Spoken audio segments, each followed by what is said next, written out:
Salam, xoş gördük. Mən Fərdə. Bu videoda sizə e-qaimənin hazırlama qaydasını sadə və başa düşülən şəkildə izah edəcəm. Əgər mühasibatlıq sahəsində yenisinizsə və ya e-qaimə ilə bağlı qarşılıqlı yaşayırsınızsa, bu video tam sizlikdir. Gəlin birlikdə addım-addım öyrənək.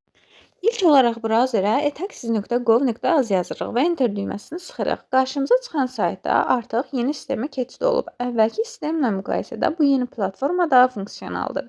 Məsələn, əvvəllər bəzi bölmələr bir neçə səhifədə yerləşirdi.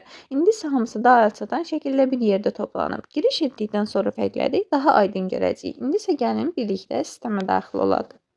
Sistemə daxil olmaq üçün bir neçə giriş üsulu var, amma mən sizə ən rahat və təhlükəsiz üsul olan asan imza ilə girişi göstərəcəm.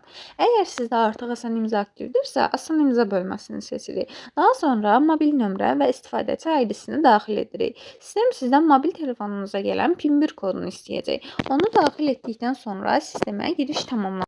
Əgər sizdə hələ asan imza aktiv deyilsə, mütləq mobil operatorunuza yaxınlaşıb bu xidməti aktivləşdirməyinizi tövsiyə edirəm. Çünki elektron sənədlərlə işləmək üçün bu artıq əsas vasitədir. Əvvəlcə onu deyim ki, asan imza ilə giriş həm daha sürətlidir, həm də təhlükəsiz baxımından üstünlük təşkil edir. Sistemə asan imza ilə uğurla daxil olduqdan sonra indi keçək əsas hissəyə, yəni e-qaimənin hazırlanmasına.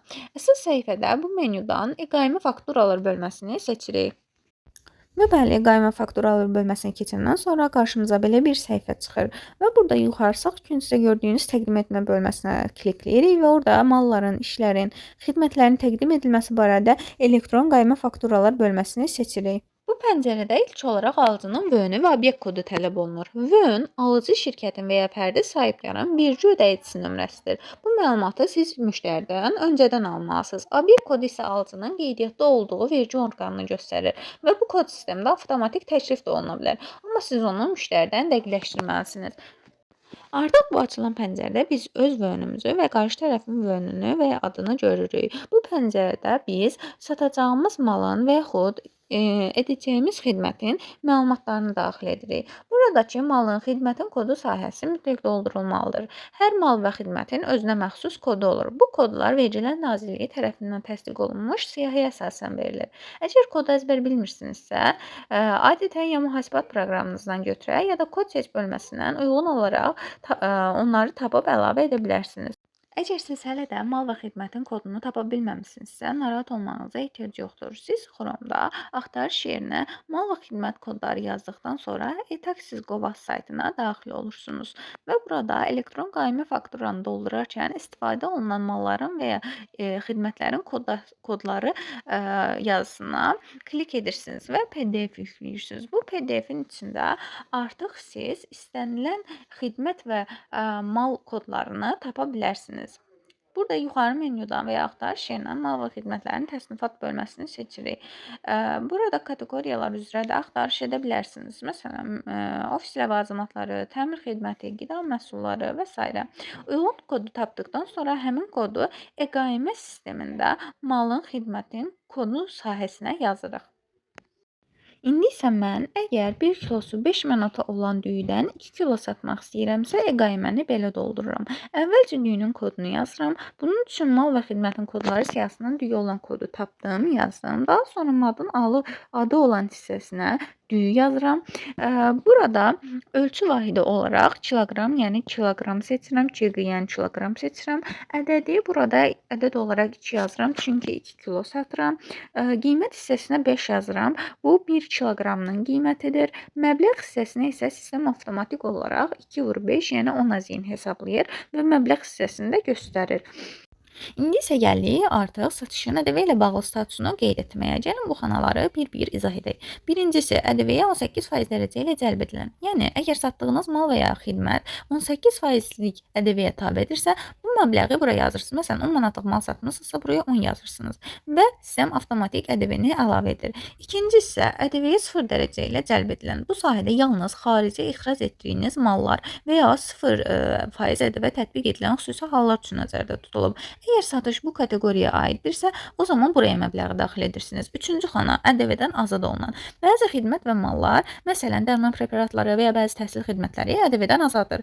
Əgər belə bir satış edirsinizsə, buraya məbləği daxil edirsiniz. Dördüncüsü ƏDV-yə cəlb edilməyən. Buraya isə ümumiyyətlə ƏDV qanunvericiliyinə daxil olmayan satış növləri üçündür. Məsələn, fiziki şəxslər arasında bəzi növ alış-verişlər. Əgər belə bir satış varsa, bu sahə istifadə olunur. Əgər sadəcə adi 18% ƏDV ilə satış edirsinizsə, yalnız birinci xanaya ƏDV-yə 18% dərəcə ilə cəlb edilən yerinə məbləği yazmağınız kifayətdir. Qalan sahələr boş qalır.